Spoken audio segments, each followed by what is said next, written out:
Madame, merci. Madame la Présidente, chère Madame Radjavi, Monsieur le Premier ministre, Messieurs les gouverneurs, Mesdames et Messieurs les ambassadeurs, Messieurs les députés, Mesdames et Messieurs les maires de France, chers amis, Mesdames, Messieurs, je n'ai qu'une seule chose à vous dire. Je suis de plus en plus, du fond du cœur, avec vous. Vous êtes...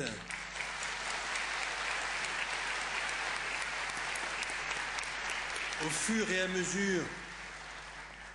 mesure des réunions, vous êtes de plus en plus nombreux. Au fur et à mesure des réunions, vous êtes de plus en plus nombreux parce qu'un idéal de démocratie et un idéal de liberté vous anime. Vous êtes de plus en plus nombreux parce que vous voulez protéger cette flamme de résistance qui réchauffe les cœurs de nos amis d'Ashraf. Et c'est justement d'Ashraf et de ses résidents dont je voudrais vous parler cet après-midi. Ces hommes et ces femmes au destin étrange que l'on peut croiser rarement dans la vie, si ce n'est dans les pages d'histoire. Chacun d'entre eux a traversé 1000 épreuves. Chacun d'entre eux a traversé la torture, l'assassinat d'un époux ou d'une épouse par un régime sanglant. Certains ont eu la douleur de voir impuissant la mort subite d'un père ou d'une mère qui ne pouvait supporter la terrible nouvelle de l'exécution de son fils ou de sa fille. Certains ont vu hélas leur famille entière décimée dans le grand massacre de 1988 dans les prisons. Ils ont pourtant survécu. Ils ont refusé le désespoir. Ils ont traversé les frontières. Ils ont atteint Ashraf, ce foyer d'espérance, et ils ont continué à résister courageusement. En 2003, ils sont pris dans le tourbillon d'une guerre qu'ils n'ont ni voulu ni provoquée. Et bien qu'ils observent la neutralité, ils en subissent aujourd'hui les conséquences. Depuis presque 9 ans, ils supportent un enfermement imposé. D'abord par les forces de la coalition qui leur avaient promis la protection. Et ensuite, depuis 3 ans, une assignation à résidence aggravée d'un blocus inhumain, sans parler de la pression psychologique exercée par les forces irakiennes épaulées d'agents des services iraniens qui rôdent autour d'Ashraf comme des vautours qui attendent pour dévorer leur proie. Enfin, les 2 terribles tueries perpétrées par les forces irakiennes qui sont aux ordres de Téhéran, et nous n'oublierons jamais les 47 ashrafiens assassinés sauvagement. Que de calomnies, que de mensonges à leurs propos.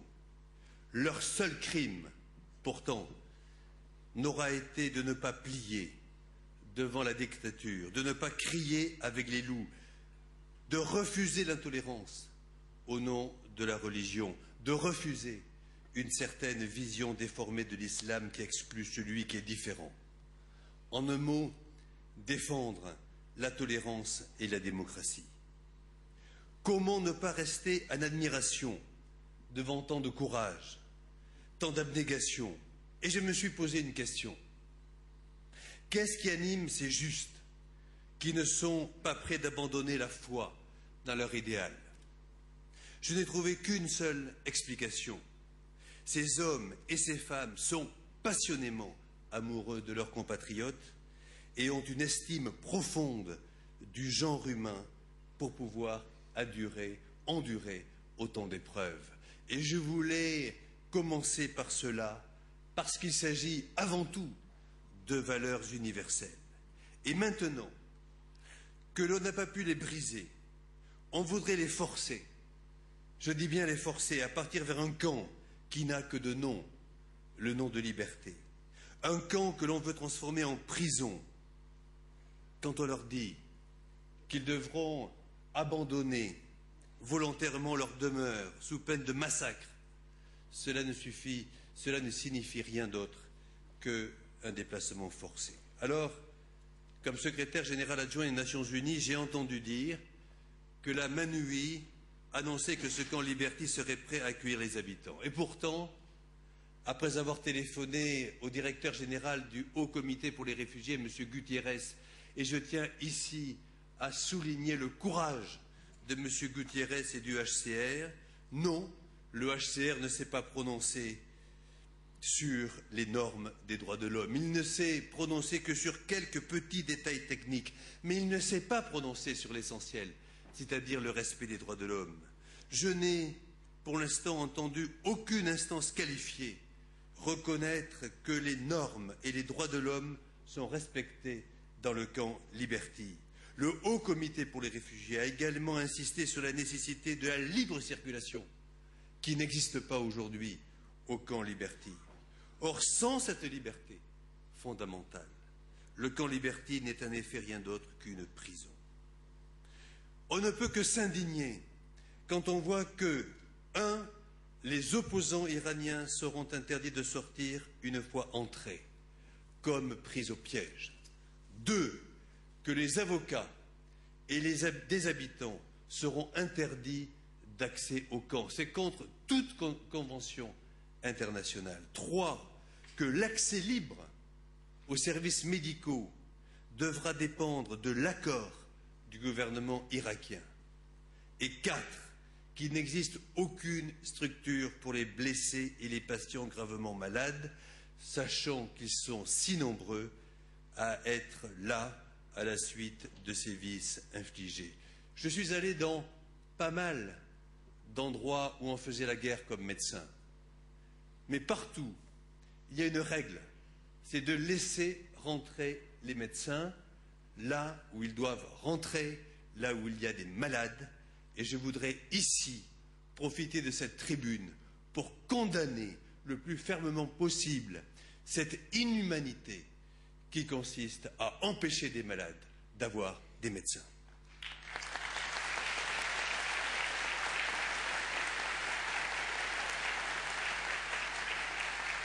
Chers amis, aujourd'hui, au moment où nous nous rencontrons cet après-midi, sur les 7 quartiers du camp, 6 ne sont pas encore prêts. Le camp est entouré de murs de 3,6 mètres de haut. Et le plus grave, c'est que dans cette zone limitée de 0,5 km², on veut installer 2 postes de police et 150 policiers à l'intérieur du camp. La présence de cette police ou d'une milice dans le camp sera source de harcèlement, sera source de tension, sera une atteinte permanente à la vie privée. Cela pourrait facilement tourner en confrontation et donner prétexte à de nouveaux massacres, car en fait c'est ça qui est recherché. C'est pourquoi il est nécessaire que le poste de police s'installe à l'extérieur des clôtures de ce camp entouré de militaires dont les accès sont déjà énormément contrôlés. Ceci est une exigence légitime. Nous ne pouvons faire semblant d'oublier que les forces de police irakiennes ont déjà participé personnellement aux précédentes tueries.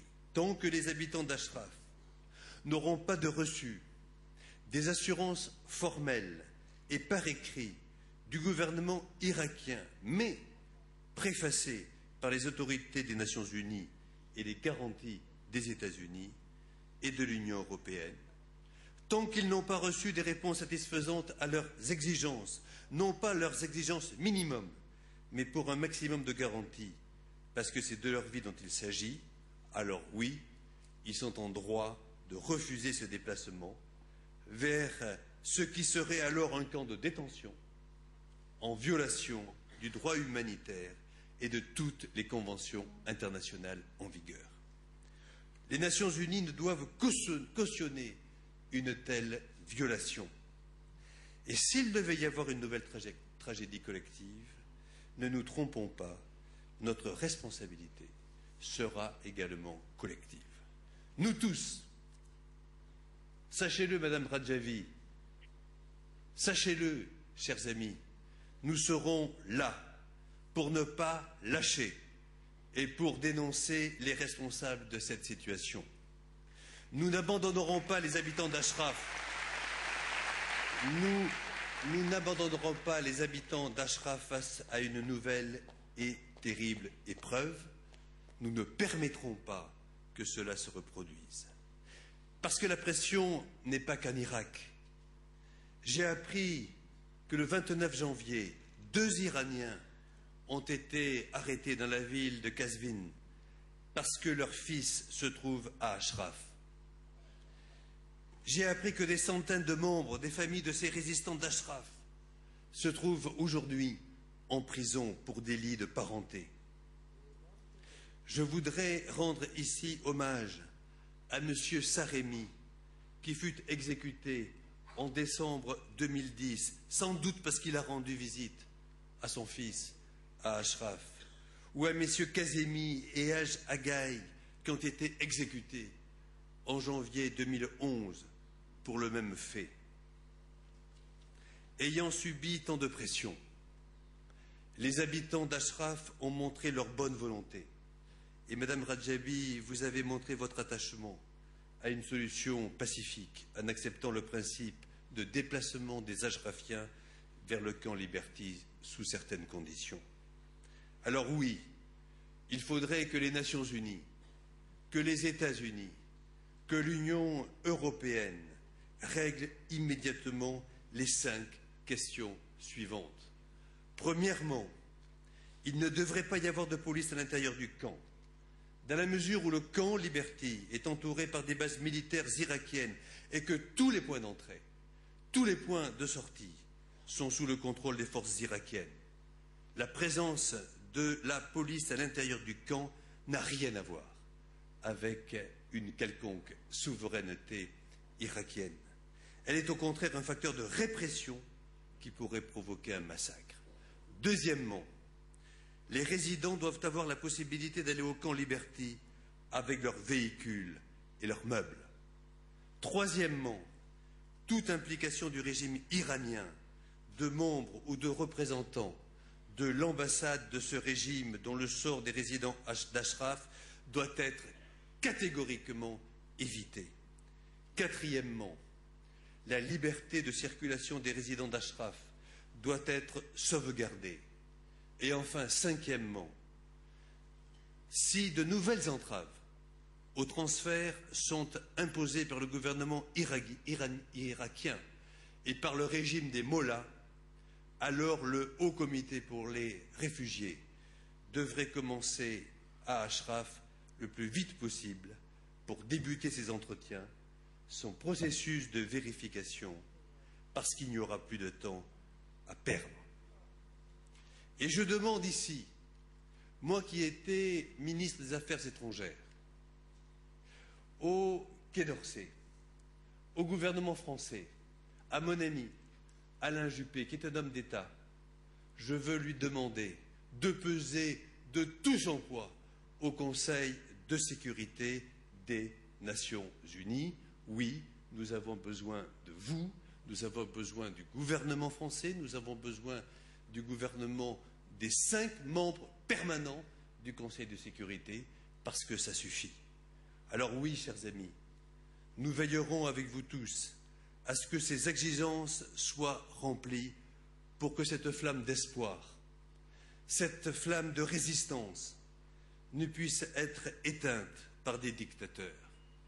Parce qu'Ashraf puisse, pour qu'Ashraf puisse continuer à être ce phare de conscience, ce phare de lumière, ce phare aussi de dignité qui éclairera cette région du monde et montrera aux Iraniens soumis à la dictature le chemin sacré de la liberté. Moi aussi, Madame Radjavi, je veux saluer la résistance en Syrie qui se bat pour la liberté et pour la démocratie. Je veux condamner cette dictature sanglante.